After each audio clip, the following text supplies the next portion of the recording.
में डॉक्टरों और कर्मचारियों की ड्यूटियां लगी रहेंगी। छुट्टियां रद्द हो गई हैं। डिप्टी सीएम ब्रजेश पाठक ने पूरे प्रदेश भर के अस्पतालों को निर्देश दे दिया। सभी अस्पताल अलर्ट मोड पर रहेंगे, किसी भी आपात स्थिति के लिए तैयार रहें। ब्रजेश पाठक ने साफ कहा है कि किसी भी आपात स्थिति के लिए आपको तैयार रहना होगा और पूरे प्रदेश में अस्पतालों को उन्होंने ये निर्देश दिए। होली पर स्वास्थ्य कर्मियों की छुट्टी रद्द रहेगी।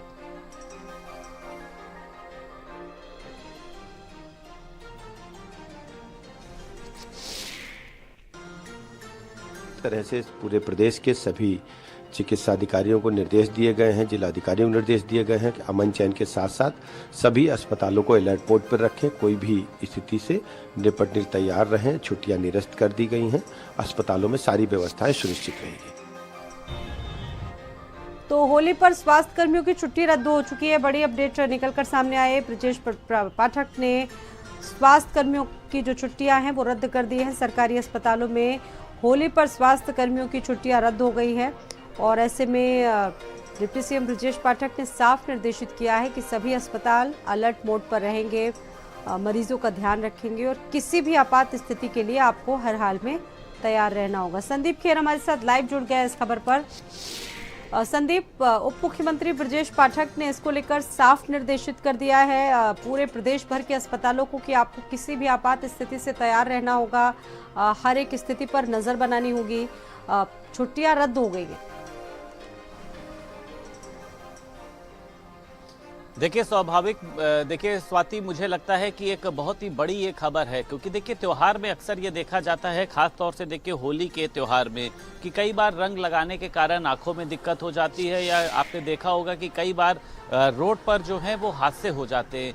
उसकी वजह से देखिए जब कोई मरीज अस्पताल में पहुंचता है वहां पर अगर उसको देखिए प्रॉपर इलाज नहीं मिलता है तो कई बार देखा जाता है कि इसका मरीज को खामियाजा उठाना पड़ता है। इसको लेकर देखिए उत्तर प्रदेश के उप मुख्यमंत्री ब्रजेश पाठक ने ये कड़े निर्देश जारी किए हैं कि पहली बात तो अस्पतालों में व्यवस्थाएं जो है वो सुनिश्चित की जाए, किसी भी तरीके की आपातकालीन व्यवस्था से निपटने के लिए तैयार रही और जितने भी स्वास्थ्य कर्मचारी हैं, देखिए अधिकारी हैं, इन सभी को देखिए छुट्टियों को रद्द करने के निर्देश दिए हैं। इसके पीछे की वजह यही है क्योंकि जब अस्पताल में देखिए डॉक्टर नहीं रहेंगे, कर्मचारी नहीं रहेंगे और अगर कोई भी ऐसी देखिए मरीज वहाँ पर पहुँचता है जिसको तत्काल इलाज की ज़रूरत होती है, जिसको तत्काल मेडिसिन की ज़रूरत होती है, तो कई बार ऐसा देखा जाता है कि वो डॉक्टर या वो कर्मचारी मौके पे मौजूद नहीं होते। तो मुझे लगता है कि इससे उन तमाम मरीजों को बड़ी राहत मिलेगी जो त्योहार के चलते कहीं ना कहीं से चोटिल हो जाते थे, हादसे का शिकार हो जाते थे। स्वास्थ्य महकमा जो है वो पूरी तरीके से तैयार है। खुद डिप्टी सीएम ब्रजेश पाठक ने ये कहा है कि अस्पतालों की व्यवस्थाओं को सुनिश्चित किया जाए, एक्स्ट्रा बेड वहां पर रखे जाएं कि अगर किसी भी मरीज को एकदम से बेड की ज़रूरत होती है या अन्य किसी भी वेंटिलेटर या अन्य चीज़ों की ज़रूरत होती है तो उसके लिए ना ही उसको भटकना पड़े और ना इंतज़ार करना पड़े। ब्रजेश पाठक ने यह भी कहा है कि अगर किसी भी अधिकारी की इसमें लापरवाही सामने आएगी या इलाज के अभाव में मरीज के साथ किसी भी तरीके से कुछ गलत होता है तो इसकी जिम्मेदार उस अधिकारी पर है और स्वाभाविक सी बात है कि उस पर एक बड़ी लापरवाही की जाएगी। अब बिल्कुल, चूंकि ये निर्देश हैं, छुट्टियां रद्द हो गई हैं, अस्पतालों में क्या नज़ारे हैं, किस तरह की व्यवस्थाएं आपने देखी संदीप वहां पर अस्पतालों में? देखिए स्वाति, डिप्टी सीएम ब्रजेश पाठक के निर्देश के बाद अस्पतालों में तमाम व्यवस्थाओं को देखिए सुनिश्चित किया जा रहा है, बेडों की संख्या को बढ़ाया जा रहा है और कर्मचारियों से ये साफ तौर पर कहा गया है कि होली के त्यौहार में देखिए आपको अस्पताल में रहना है, किसी भी तरीके की आप छुट्टी जो है वो नहीं ले सकते। हालांकि यहाँ कोई बहुत ही मुख्य कारण हो तो उसको लेकर बातचीत करी जा सकती है, लेकिन अमूमन त्यौहार के, क्योंकि देखिए डॉक्टरों की आपको भी पता है कि एक अलग ही उनका तरीका होता है, क्योंकि अगर डॉक्टर अस्पताल में नहीं होंगे, सरकारी कर्मचारी जो अस्पताल के होते हैं वो नहीं होंगे तो आखिर में मरीजों को देखिए हैंडल कौन करेगा। तो अस्पताल भी जो है वो अपनी अपनी व्यवस्थाओं को मजबूत कर रहे हैं, बेडों की संख्या को बढ़ा रहे हैं, साफ सफाई का ध्यान रखा जा रहा है। उसी के साथ साथ जो भी इमरजेंसी में मरीज पहुंचता है उसको किस तरीके से सबसे पहले फर्स्ट एड दिया जाए। कई बार देखा जाता है कि हादसे में चोट लग जाती है, इंजरी हो जाती है या आंखों में जब रंग चला जाता है तो उनको तुरंत जो है फर्स्ट एड दिया जा सके और अगर ज़रूरी होता है तो उनको भर्ती किया जाए। मतलब हर एक व्यवस्थाओं को सुनिश्चित करने की जो तैयारी है वो आज तमाम अस्पताल कर रहे हैं और खुद देखिए डिप्टी सीएम ब्रजेश पाठक ने कहा है कि अगर कोई भी अस्पताल या अधिकारी कर्मचारी लापरवाही करेंगे तो उस पर कड़ी कार्रवाई की जाएगी। ठीक है संदीप, आप आगे भी बने रहेंगे हमारे साथ में, तो स्वास्थ्य कर्मियों की छुट्टी रद्द हो गई। एक और बड़ी खबर लखनऊ से ही आपको बता रहे हैं, म्यांमार में बंधक 21 युवकों को लखनऊ लाया गया है। नौकरी का झांसा देकर म्यांमार इन्हें बुलाया गया था। साइबर ठगी इनसे करवाई गई। ये सभी उत्तर प्रदेश के रहने वाले हैं। यूपी के 53 लोग गाजियाबाद के हिंडन एयरपोर्ट पर लाए गए। म्यांमार में इनसे साइबर ठगी के लिए कॉल भी करवाई जाती थी। बताया जा रहा है कि नौकरी के नाम पर इनको झांसा दिया गया, बुलाया गया और उसके बाद इनसे साइबर ठगी के लिए कॉल करवाई जाती थी। म्यांमार में इनसे साइबर ठगी करवाई जाती थी। ऐसे 21 युवकों को लखनऊ लाया गया है। म्यांमार में जो बंधक बनाए गए थे, बताया जा रहा है कि ये नौकरी का झांसा इन्हें दिया गया। और ऐसे 53 लोग हैं उत्तर प्रदेश के जो हिंडन एयरपोर्ट पर पहुंचे। मेरे साथ अजहर जुड़ गए, इस खबर पर बातचीत करेंगे अजहर से। अजहर, ये एक बड़ा मामला है, उत्तर प्रदेश के 53 लोग हैं, 21 लोगों को लाया गया। क्या जानकारी इनके बारे में मिल रही है, क्या ये पूरा मामला है, जानेंगे अजहर आपसे। बिल्कुल स्वाति, देखिए केंद्र सरकार ने विदेश मंत्रालय को साफ तौर से ये निर्देश दिए थे कि म्यांमार में फंसे तमाम जो भारतीय हैं उन्हें डिपोर्ट करके भारत लाया जाए, जिसको लेकर देखिए विदेश मंत्रालय की तमाम कोशिशों के बाद लगभग 540 लोगों को भारत लाया गया, जिसमें लगभग 53 लोग उत्तर प्रदेश के शामिल थे। इसमें 21 लोग लखनऊ के और बाकी जो अन्य हैं वो पश्चिमी उत्तर प्रदेश के लोग थे। देखिए तमाम लोग म्यांमार जो है वो पैसा कमाने के लिए गए थे। ऑनलाइन इन्होंने जॉब सर्च की थी और कुछ एजेंटों के माध्यम से ये वहां पर जो है जॉब करने के लिए गए थे। देखिए खास बात स्वाति ये है, इन तमाम लोगों में ये तमाम एजुकेटेड लोग हैं, बीटेक किए हुए लोग, एमबीए किए हुए लोग, पढ़े लिखे लोग हैं जो नौकरी की तलाश में म्यांमार पहुंचे थे। अच्छी सैलरी के लिए ये लोग बाहर देश पहुंचे थे। 70,000 रुपए की सैलरी की बात जो है वो कहकर इनको बुलाया गया था और वहां जाकर इनका पासपोर्ट जब्त कर लिया गया इन तमाम लोगों को, और इन तमाम लोगों को ट्रेनिंग दी गई और इनसे साइबर ठगी कराई जाती थी। देखिए जिस तरीके से हम अब देश की बात करें या उत्तर प्रदेश की ही बात करें तो साइबर ठगी के मामले लगातार जो है वो बढ़ते जा रहे हैं। ऐसे में ये तमाम इस तरीके के सिंडिकेट जो है वो काम करते हैं और लोगों को, भोले भाले लोगों को फंसाते हैं और उनके साथ और देखिए बेरोजगार जो लोग हैं लोगों को ये लगता है कि दूसरे देश जाएंगे वहाँ बेहतर कमाएंगे, लेकिन ऐसे लोगों के झांसे में नहीं आना चाहिए। क्लियर संदेश भी है। कुल 21 लोगों को अब तक लाया गया, ऐसे नौजवान 21 हैं। अभी भी क्या कुछ लोग वहां पर फंसे हुए हैं?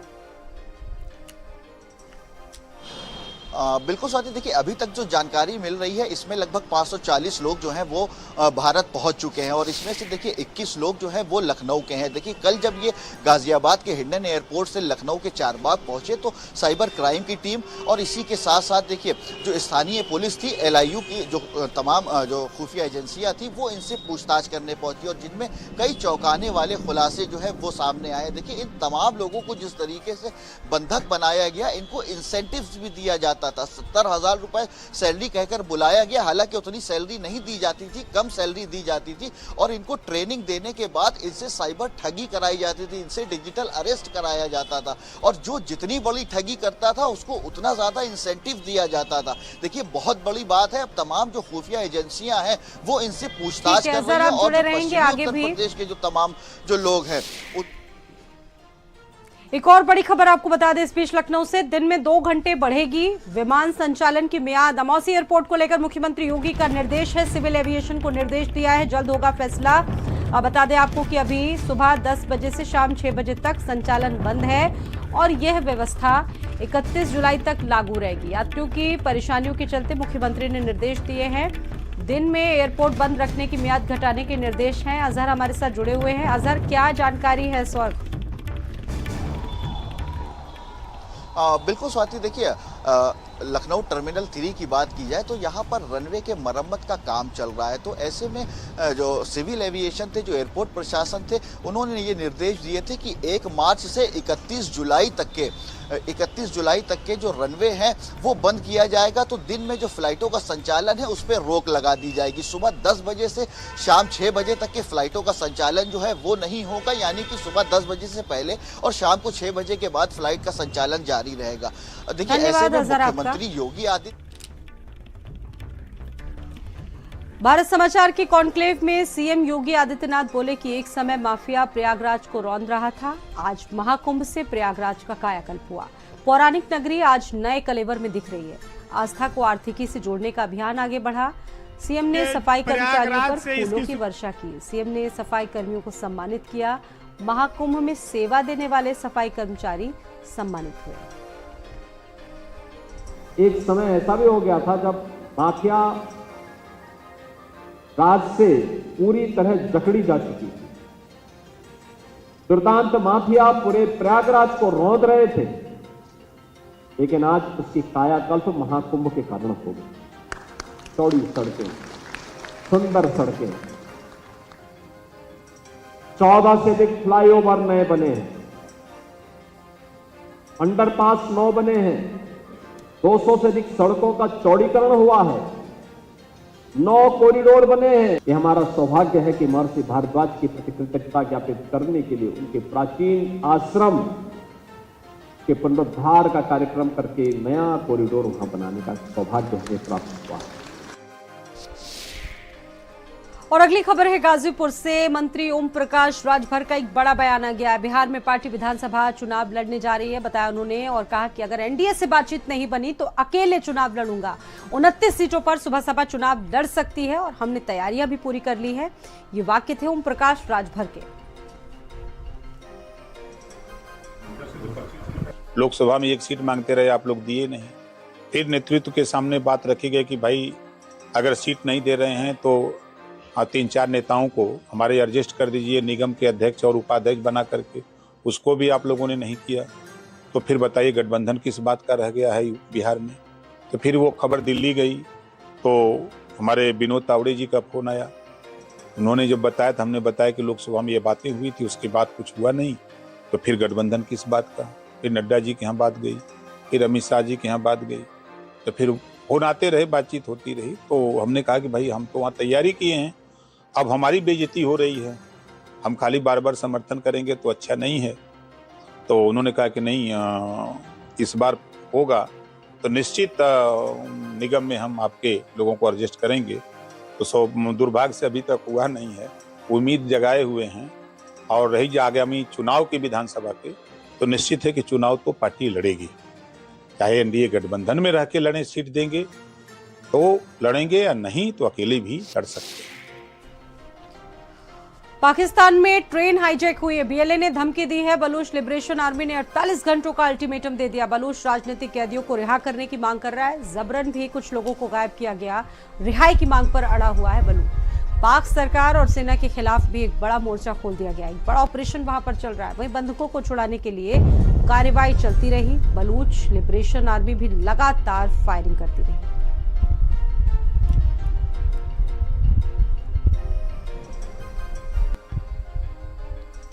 तो इसे पाकिस्तान में एक आतंकी संगठन भी मानकर लोग देखते हैं। हालांकि बीएलए की धमकी का दौर लगातार जारी है और 48 घंटे का जो अल्टीमेटम है वो दिया गया, जिसमें बहुत सारे लोग अब तक मारे भी गए।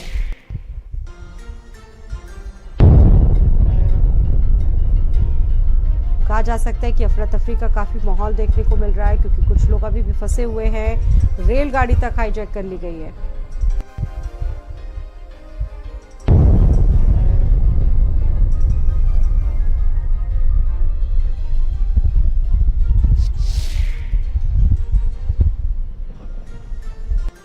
तो ये बलूच लिबरेशन आर्मी का गठन साल 1970 में हुआ और साथ ही साथ लिबरेशन आर्मी सबसे ताकतवर संगठन माना जाता है अमेरिका में। ये संगठन लगातार शक्तिशाली होता जा रहा है। इसके अलावा इसके बारे में ये भी जानकारी सामने आई है कि पाकिस्तान, ब्रिटेन, अमेरिका इसको आतंकवादी संगठन मानता है और बलूच के लोग पाकिस्तान का नागरिक बनकर नहीं रहना चाहते। आरोप ये है कि पाकिस्तान में इनके साथ भेदभाव होता है।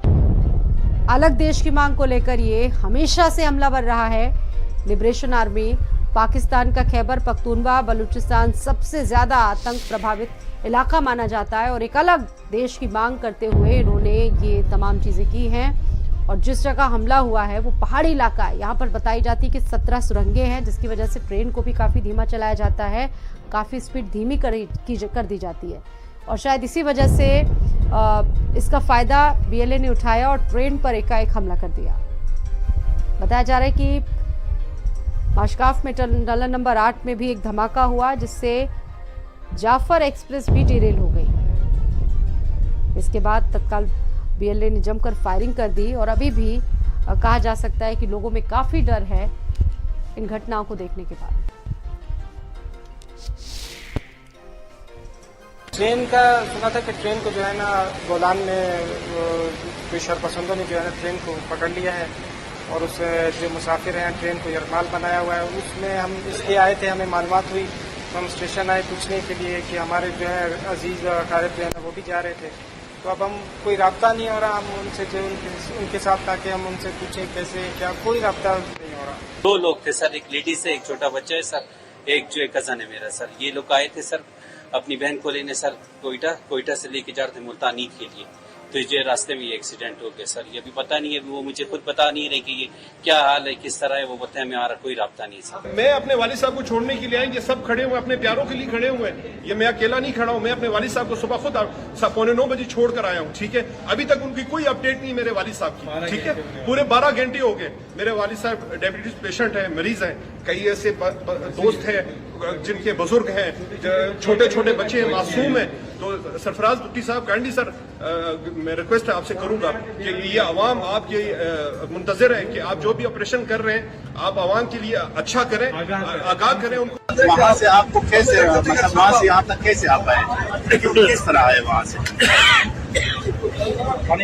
सर हम लोग को छोड़ दिया, फिर बोला आप लोग जाएं भाई, अपना रास्ता पकड़े, निकलते जाए, आप लोग के साथ दुश्मनी नहीं है। हम लोग पैदल निकलते इधर नीचे नहर में गिर गए, शहर में डाला आपको, बस निकलते गए, पानी पत्थर पानी। 4 घंटे हम लोग लगाया पानी से। अमेरिका में युद्ध विराम पर बड़ा ऐलान हो गया। बता दें कि अमेरिका ने यूक्रेन से बातचीत करके युद्ध विराम की घोषणा कर दी है। लगभग 30 दिन के सीज फायर पर सहमति बनी है, लेकिन रूस की मंजूरी अभी भी बहुत जरूरी है। ट्रंप का साफ कहना है कि अभी हमें भी रूस से ये निश्चित कराना होगा कि इसमें रूस का क्या रोल रहता। फिलहाल 3 सालों से जिस तरीके से संघर्ष की स्थिति देखने को मिली, 3 साल से लगातार युद्ध कायम है, उसको देखते हुए कहा जा सकता है कि ये एक सुखद पहलू की तरफ आगे बढ़ रहा है। अमेरिका का युद्ध विराम पर एक बड़ा ऐलान जिस तरह से सामने आया है, इसको लोग काफी पॉजिटिव तरीके से देख रहे हैं। वही अमेरिका ने यूक्रेन से बातचीत के बाद युद्ध विराम की बात कही है। एक बेहद शुभ और सकारात्मक घटनाक्रम है और रशिया और यूक्रेन के बीच का जो युद्ध है अब अपने समाप्ति के दौर में है। ये जो कल सहमति बनी है यूनाइटेड स्टेट्स ऑफ अमेरिका और यूक्रेन के बीच में 30 दिनों के सीज फायर को स्थापित करने की, अब जारी रहेगी। और अभी आपको सीधे लिए चलेंगे लोक भवन में। मुख्यमंत्री योगी आदित्यनाथ मौजूद हैं लोक भवन में। श्री पार्थ अच्युत संयुक्त आयुक्त लखनऊ मंडल लखनऊ, क्रमशः श्री चलते जाइए विधायक जी के माननीय महापौर नगर निगम लखनऊ श्रीमती सुषमा कटवाल जी का स्वागत